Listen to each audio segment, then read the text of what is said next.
हा पदार्थ ना शिळ्या भातापासून बनवलाय. पटणार नाही पण हे खरं आहे. जुनं तर सोनं असतं हे चॅलेंज सुरू आहे. आणि आज मी केलंय शिळ्या भातापासून हा कढीपत्त्याचा पुलाव. आणि पटणार नाही तुम्हाला की इथे शिळा भात वापरलाय.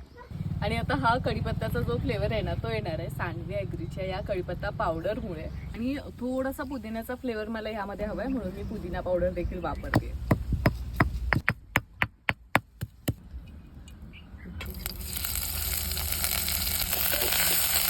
सगळ्यात महत्त्वाची गोष्ट म्हणजे हा रात्रीचा भात.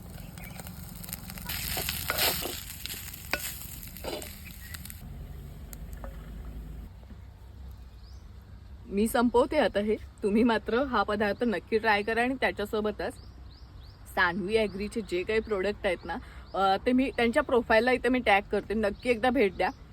खूप छान फ्लेवर उतरलाय माहिती आहे या भातामध्ये. नक्की ट्राय करा आणि फॉलो करायला विसरू नका.